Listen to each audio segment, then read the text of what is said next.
Bonjour, vous allez voir dans cette vidéo comment utiliser le logiciel Regavi pour faire des études d'intensité lumineuse. Donc vous commencez par ouvrir le logiciel Regavi, vous cliquez sur l'item intensité lumineuse. Ensuite, dans charger, vous allez aller chercher l'image dont vous souhaitez faire un profil d'intensité lumineuse. Donc il va falloir tout d'abord régler l'échelle qui se trouve en bas. Vous avez sur l'image ici l'échelle, donc ce segment qui vaut 5 cm. Je déplace donc l'échelle, clic gauche, je maintiens première extrémité, clic gauche, je maintiens deuxième extrémité. Ce segment vaut 5 cm, je regarde longueur de l'échelle ici, je suis à 50 mm, donc c'est bon, l'échelle est réglée. Ensuite, pour pouvoir faire la coupe en intensité lumineuse, c'est ce trait ici qui se déplace.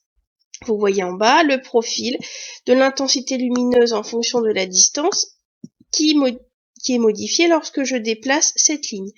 Donc, pour nous, le placement le plus judicieux est où on va observer le plus de lignes sombres, de rides sombres et de rides lumineuses. Donc, par exemple, à cet endroit. À chaque fois que j'ai un maxima ici, c'est que je suis sur une ride lumineuse, un minima, une ride sombre, un maxima, une ride lumineuse. Donc au maxima, je suis au milieu de la ride lumineuse. Donc la distance entre deux rides lumineuses est, comme vous le savez, la longueur d'onde. Donc pour pouvoir utiliser ces données d'intensité lumineuse, je vais basculer sur Regressi. Avant de le faire, on n'oublie pas d'ouvrir Regressi, puis de le réduire. Donc maintenant, Regressi, ce que je veux faire, c'est la mesure de la longueur d'onde.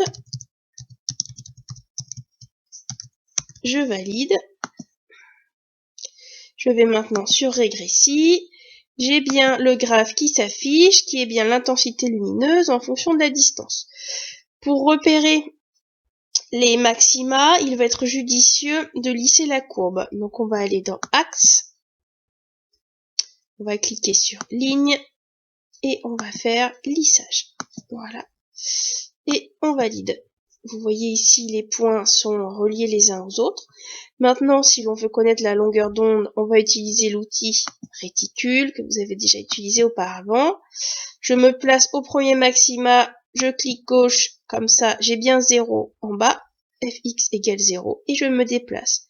Une longueur d'onde, 2 longueurs d'onde, 3 longueurs d'onde, 4 longueurs d'onde, 5 longueurs d'onde, 6 longueurs d'onde, 7 longueurs d'onde, et j'ai donc en bas 102,6 mm pour cette longueur d'onde.